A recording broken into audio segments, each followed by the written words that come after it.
The Galactic Medical Academy of Proxima Centauri was, by all measurable standards, the most prestigious institution for aspiring medical practitioners in the known universe. Its towering spires of iridescent crystal reached toward the purple-hued sky, while its pristine white halls housed the brightest minds from over 300 species. And today, like every other day for the past 3 centuries, Professor Lyrax Moonbeam was running late to his morning lecture.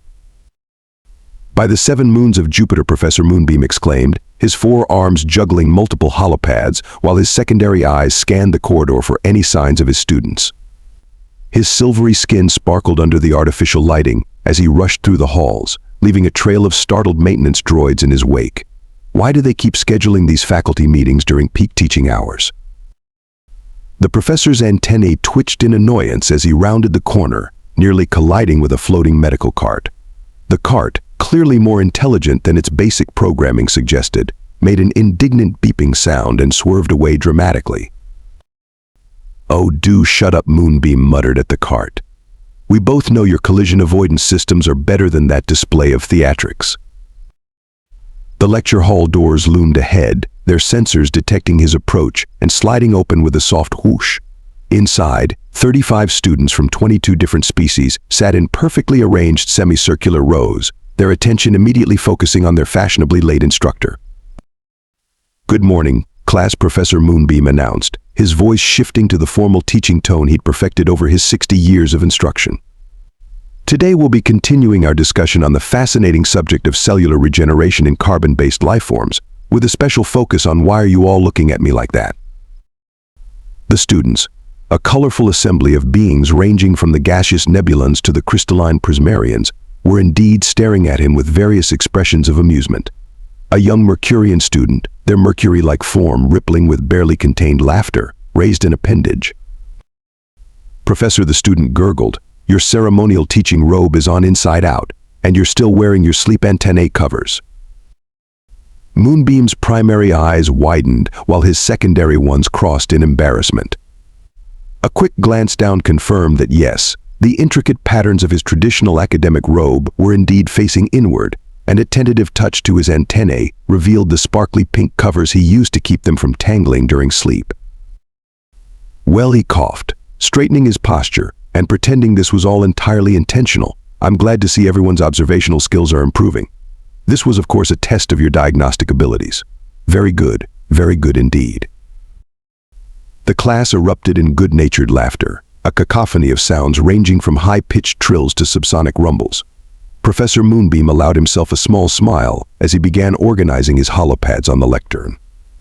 This was why he loved teaching at the academy despite the occasional morning chaos, the constant bureaucratic meetings, and yes, even the occasional wardrobe malfunction. There was no place in the galaxy where learning was such a joyous adventure. "Now then," he continued, activating the holographic display that filled the center of the room with a 3-dimensional model of various cellular structures, "let's begin with the basics of mitochondrial regeneration in species with copper-based blood. And please, someone wake up student Zephyr. Yes. I can see you trying to blend into your gaseous form again. The concepts we're covering today will be essential for your upcoming practical examinations." As the lecture proceeded with its familiar rhythm, none of the students nor Professor Moonbeam himself could have predicted how their routine medical training was about to be turned upside down by the arrival of their newest class member. A human transfer student who would challenge everything they thought they knew about emergency medical care. The announcement of a human transfer student spread through the academy's halls faster than a quantum transmission. By the time Amanda Blake stepped through the antimatter-powered transportation pod, every student and faculty member had formed their own theories about the Deathworlder joining their ranks. "I heard they can regrow their bones," whispered Nova Starlight, a luminescent Andromedian whose pink glow flickered with excitement.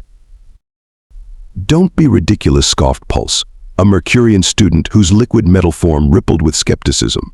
"But I did read that they can survive having their body cut open and sewn back together. Barbaric, if you ask me." Professor Moonbeam stood at the arrival platform, all 4 hands clasped behind his back in what he hoped was a welcoming posture. His antennae, now properly uncovered, twitched nervously as the transport pod's doors slid open with a soft hiss. Amanda Blake stepped out, her standard-issue medical uniform crisp and perfectly pressed. She stood shorter than most species present, but something about her bearing made her seem larger than her physical form. Perhaps it was the confident way she carried herself, or maybe it was just the knowledge that she came from a planet with crushing gravity and extreme temperature variations. "Welcome to the Galactic Medical Academy," student Blake Professor Moonbeam announced, his voice carrying across the suddenly silent gathering. "I trust your journey was comfortable." "Thank you, Professor Moonbeam," Amanda replied with a warm smile that showed her teeth in action that caused several nearby students to take an involuntary step backward. "The journey was fascinating. I particularly enjoyed the zero-gravity segment through the Carina Nebula." A murmur rippled through the assembled crowd. Her voice was softer than expected, lacking the thunderous quality many had anticipated from a Deathworlder. Several students adjusted their universal translators, convinced there must be some malfunction. "Excellent, excellent," Moonbeam nodded, gesturing toward the main building. "You're just in time for our practical examination preparation. We'll be conducting emergency response scenarios this afternoon." As they walked, Amanda found herself at the center of a curious but cautious bubble of space. The other students followed at what they considered a safe distance, whispering among themselves. "Look at how dense her cellular structure is," muttered a ghostly Nebulon student, their gaseous form condensing slightly in concern. "The gravity in this section is set to universal standard, but she's walking like it's nothing." "Never mind that," responded Nova Starlight, who had appointed herself the unofficial commentator. "Notice how she's not using any protective field against the atmospheric variations. I heard humans can breathe almost anything." Amanda pretended not to hear the comments, though her lips twitched with barely suppressed amusement. She'd been briefed about the likely reactions to her presence, but the reality was far more entertaining than she'd expected. The group arrived at the practical examination chamber, a massive room with adaptable environments designed to test medical responses across various planetary conditions. Professor Moonbeam turned to address the class, his secondary eyes scanning the room while his primary ones focused on his holopad. "Today's scenario will involve multiple casualty response in varied gravitational conditions," he announced. "You will be divided into teams of 4. Student Blake, you'll be working with Nova Starlight, Pulse, and Zephyr." The assigned students looked at Amanda with a mixture of curiosity and trepidation. Zephyr, the gaseous student who had been caught napping in the earlier lecture, actually condensed into a visible cloud of anxiety. "Remember," Professor Moonbeam continued, "this exercise will test your ability to handle unexpected situations. The scenario parameters will be randomized, and you'll need to work together regardless of your species-specific medical training." Amanda adjusted her medical kit, a standard-issue container that she'd modified with what her classmates considered primitive additional tools: gauze, adhesive bandages, and most shockingly a set of metal instruments for what the others could only assume were archaic surgical procedures.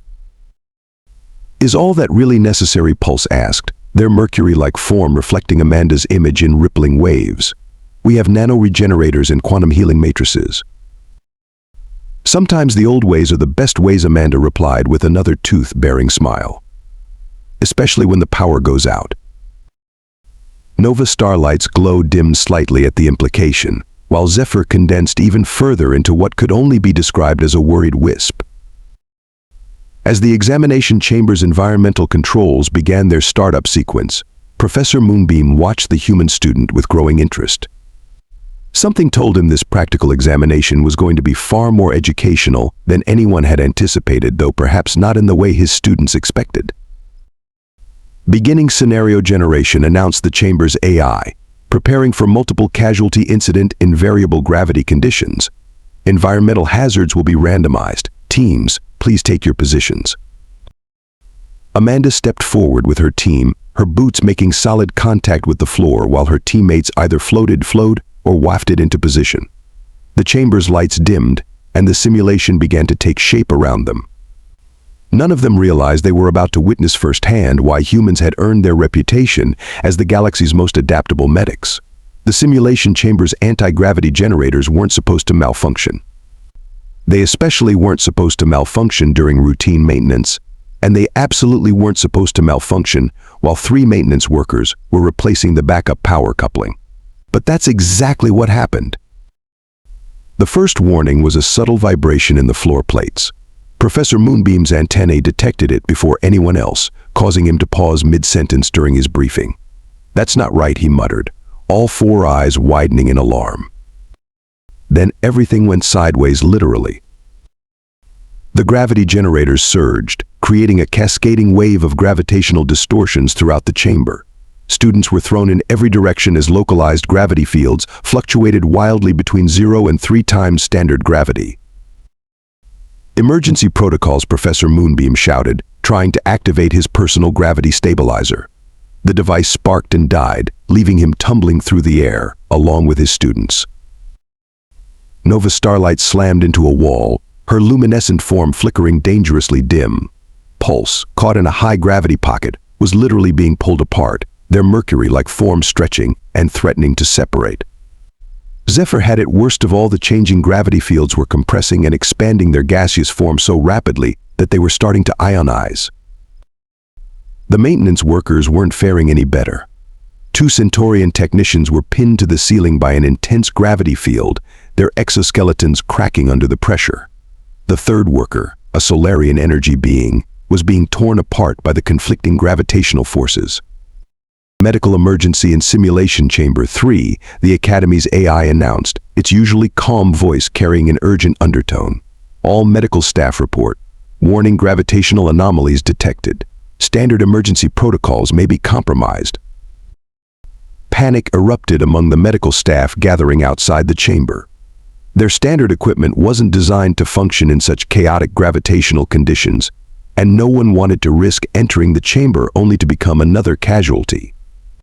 Inside, Professor Moonbeam struggled to maintain his professional composure. "Students, remain calm. Activate your emergency." "Oh, right," he watched helplessly as another gravity wave sent several students ricocheting off the walls. That's when Amanda Blake took charge. "Listen up," her voice cut through the chaos with parade ground authority. "This is exactly what we train for on Earth. These conditions are nothing compared to a Chicago emergency room on New Year's Eve." She had already secured herself to a support beam using what looked like primitive rope from her medical kit. Her classmates watched in astonishment as she began issuing rapid-fire commands. "Pulse. Stop trying to hold yourself together. Let the gravity splits happen naturally. Your species can reform, even if separated into droplets. Nova, maintain conscious control of your luminescence. Use it to signal your location to others. Zephyr, expand yourself as much as possible. It'll reduce the compression effects." To everyone's surprise, her suggestions started working. Pulse stopped fighting the gravity distortions and instead allowed themselves to separate into smaller, more manageable droplets. Nova's glow stabilized, providing much-needed illumination as the chamber's main lights flickered and died. Amanda launched herself from her secured position, using the changing gravity fields to her advantage. She seemed to instinctively understand the patterns of the fluctuations, timing her movements to match them. She reached the Centaurian technicians first. "Professor," she called out while pulling what looked like a primitive metal tool from her kit. "I need to breach their exoskeletons to relieve the pressure. It's either that or they'll crack completely." Professor Moonbeam, still tumbling but now in a more controlled manner, felt his antennae curl in shock. That's extremely dangerous. The psychological trauma of a forced exoskeleton breach could. "With all due respect," Professor Amanda interrupted, already positioning her tool, "they'll be more traumatized if they're dead. Sometimes you have to get worse to get better. It's a human saying." Before anyone could protest further, she had already made precise cuts in both Centaurians' exoskeletons. The pressure released with a hiss, and both technicians immediately began breathing easier, even as they shuddered from the psychological shock of the breach. Nova, Amanda called out while securing the Centaurians to her support beam. "I need your light over here. Pulse. Reform enough to create a reflective surface. We need to split Nova's illumination to reach the far corner." The Solarian energy being was still being torn apart by the gravity fields, but Amanda's improvised lighting system revealed a pattern to the distortions. She quickly pulled out what appeared to be an ancient magnetic compass, modified with some distinctly non-standard additions. "The gravity fields are cycling," she announced. "They're not random, they're following the damage generator's power fluctuations. We can predict them. "Zephyr, I need you to create a gaseous barrier around the Solarian. Your ionized state will actually help you can act as a containment field." The chamber had become a strange symphony of disaster and response. Amanda moved from patient to patient, using what her classmates had previously dismissed as primitive tools and techniques to stabilize the injured. She splinted broken appendages with actual pieces of metal and fabric, used manual pressure to stop bleeding, and at one point actually used her own body as a shield to protect a student from a falling piece of equipment. "This is barbaric," one of the medical staff watching from outside exclaimed. "She's using physical contact and actual bandages." "But it's working," Professor Moonbeam observed, having finally managed to anchor himself to a wall. His antennae were practically tied in knots from anxiety, but his eyes shone with growing understanding. "Look, everything she's using works without power. No complex electronics to fail, no quantum fields to be disrupted. Pure, simple, effective emergency medicine." The gravity generators finally burned themselves out after what felt like hours, but was actually only 15 minutes. As the emergency backup systems engaged and normal gravity resumed, the chamber floor was littered with injured students and staff, all of whom were stable, breathing, and very much alive, thanks to what many of them had minutes ago considered outdated and primitive medical techniques. Amanda stood in the center of it all, her uniform covered in various fluids, holding what appeared to be an ancient stethoscope in one hand and a roll of bandages in the other. Her hair had partly come loose from its regulation style, and she had a small cut on her forehead, but she wore a satisfied smile. "Right then," she said, looking around at her shocked classmates and professors. "Who wants to learn how to make a tourniquet out of spare clothing? Trust me, it's a skill you'll want to have when the power goes out." The Academy's medical bay had never been so crowded or so quiet. Every eye, sensory organ, and perception apparatus was fixed on Amanda Blake as she moved from patient to patient, demonstrating what she called basic human first aid techniques to an increasingly fascinated audience. "First rule of emergency medicine," Amanda announced, holding up a roll of gauze bandages, "is that fancy technology is worthless if it's not available. Now, watch carefully as I demonstrate proper pressure bandage technique." Professor Moonbeam recorded everything with 3 of his 4 hands, while the 4th nervously adjusted his antennae. "Student Blake, perhaps you could explain why you're not using the tissue regenerator for the Centaurian's exoskeleton repair." "Because, Professor." Amanda replied while expertly wrapping a bandage around the injured technician's cracked shell. "Regenerators need power, calibration, and specific environmental conditions. This bandage works anywhere, anytime, and helps the natural healing process without external energy input." Nova Starlight, still glowing slightly dimmer than usual from her injuries, raised a luminescent tendril. "But what about infection risks from physical contact?" Amanda grinned as she pulled out a small bottle from her kit. "This, my glowing friend, is something we humans call antiseptic. It's a chemical compound that kills most harmful microorganisms on contact. No power required, works in any gravity, and you can store it for years." "Barbaric," exclaimed Medical Director Sunburst, who had finally arrived to assess the situation. Their crystalline form sparkled with indignation. "You mean to tell me you just pour chemicals on injuries?" Sometimes Amanda nodded, moving to demonstrate on another patient. "And sometimes we do things that seem even more barbaric." Like this, she pulled out a small metal tool that made several students recoil. "This is a needle. We use it to sew wounds closed." The medical bay erupted in shocked gasps and murmurs. Professor Moonbeam's antennae actually tied themselves into a knot. "Now, pay attention," Amanda continued, unperturbed. "When dealing with species that have fluid-filled membranes, like our friend Pulse here, traditional sutures won't work. That's when we get creative." She pulled out what looked like a simple adhesive strip. "This is called duct tape. It's not pretty, but it'll hold almost anything together until proper medical care is available. Watch." With quick, precise movements, she applied the tape to Pulse's still separated mercury form, creating a temporary containment barrier that allowed their scattered droplets to safely recoil. That's Pulse rippled in amazement as their form stabilized. "That's brilliant. But how did you know it would work?" "Humans have a saying," Amanda replied while preparing her next demonstration. "If it moves and it shouldn't, use duct tape. If it doesn't move, and it should, use lubricant. Everything else falls somewhere in between. She moved on to where Zephyr was still having trouble maintaining their gaseous form. Now, for gaseous species experiencing compression trauma, we use something called a pressure gradient technique. In human terms, we're basically making a gas balloon.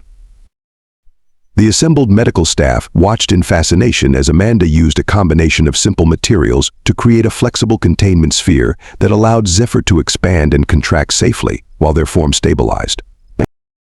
Notice how there's no power requirement, she explained, no complex calibrations, and no special environmental needs.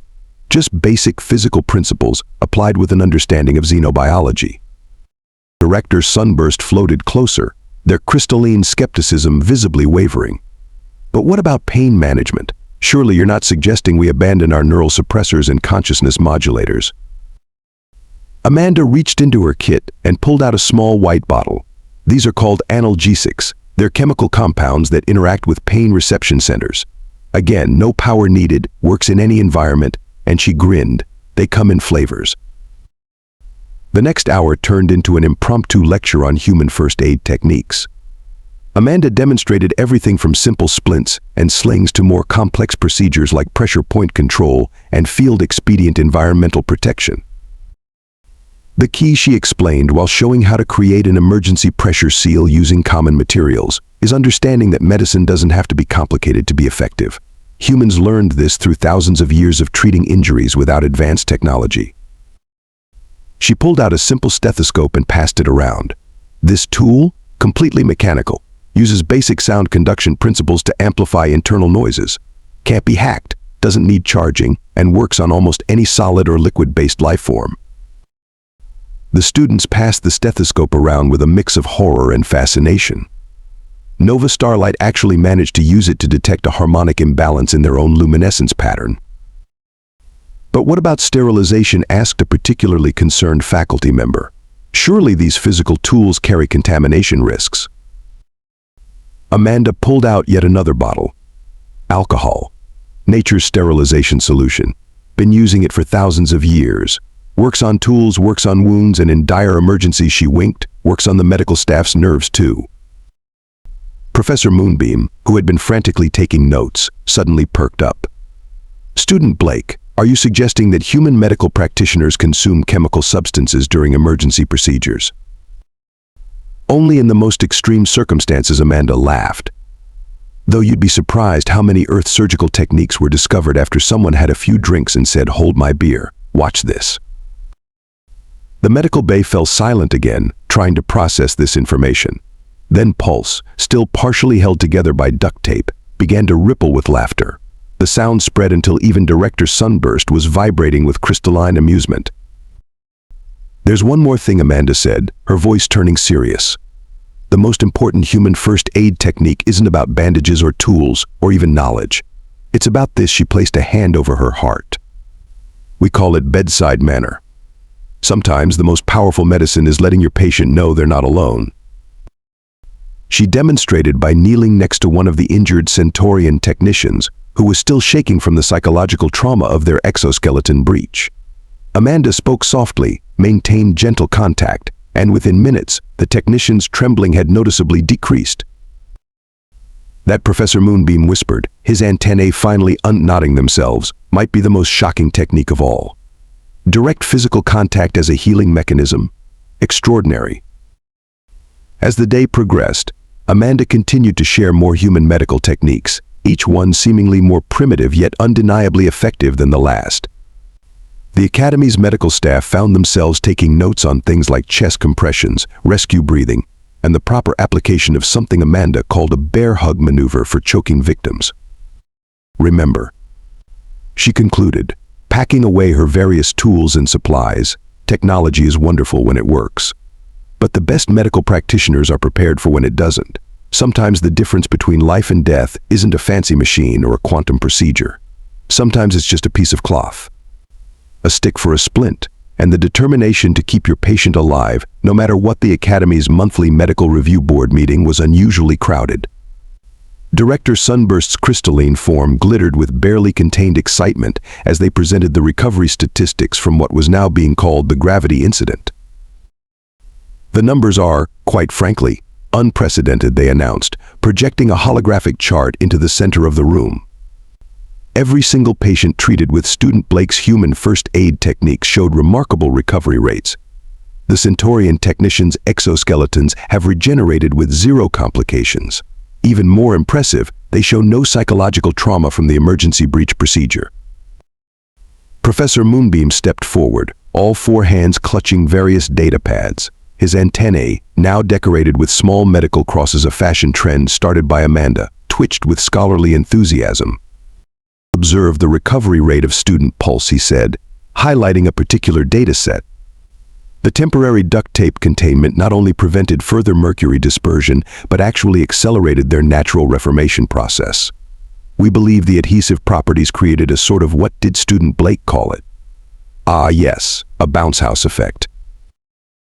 Nova starlight, fully restored to their normal luminescence, raised a glowing appendage. Don't forget about my case. The human pressure bandage technique actually helped stabilize my light wavelengths. I have never achieved such chromatic balance, even with quantum harmonizers. The medical board murmured in amazement as case after case was presented.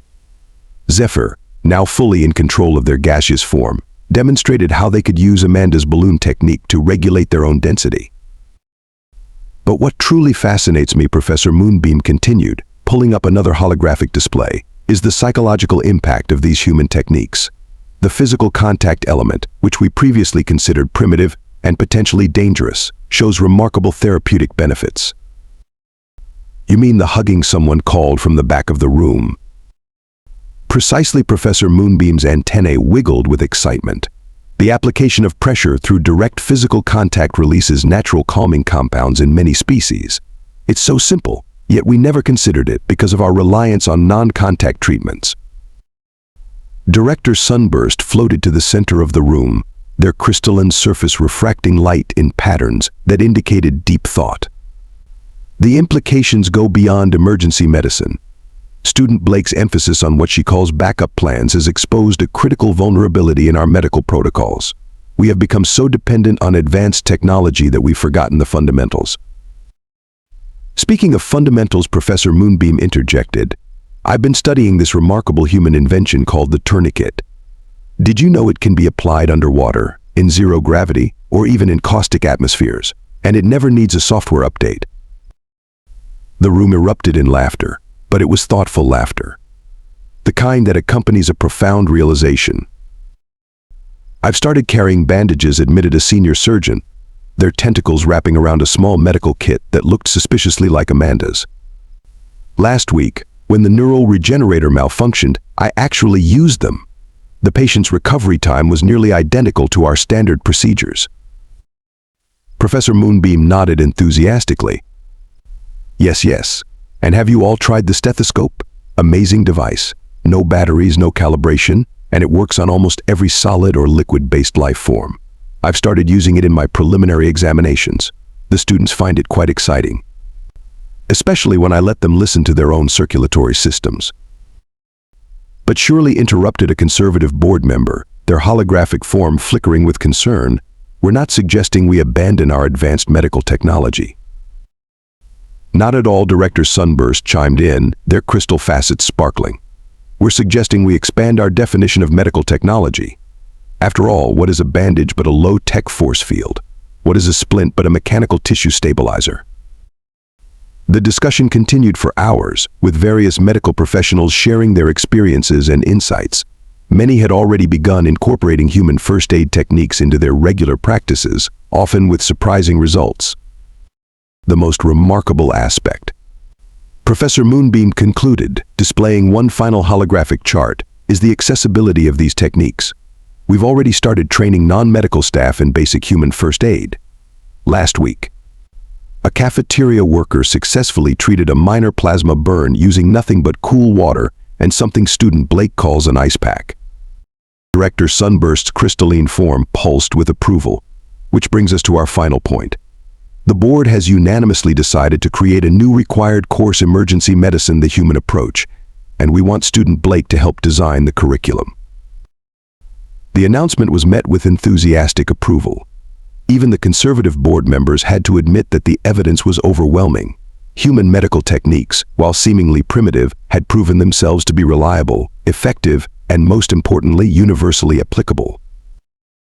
As the meeting concluded, Professor Moonbeam found himself adjusting his antennae decorations and smiling.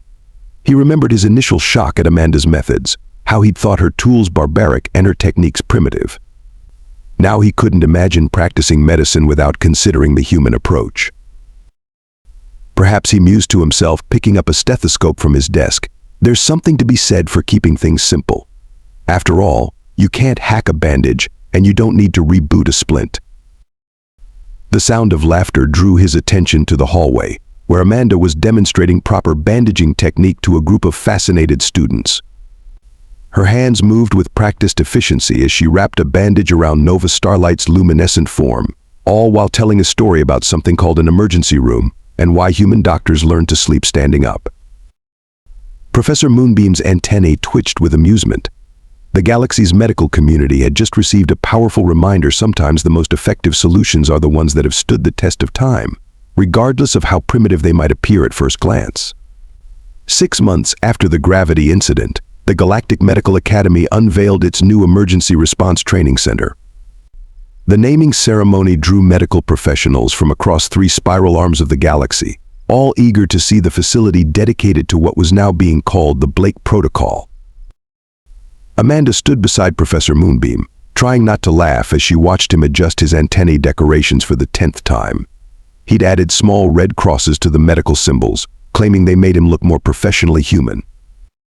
And so, Director Sunburst announced, their crystalline form casting rainbows across the assembled crowd, we proudly present the Human Practical Applications Wing, where future generations will learn that medicine isn't just about advanced technology, but about resourcefulness, adaptability, and sometimes a really good roll of duct tape.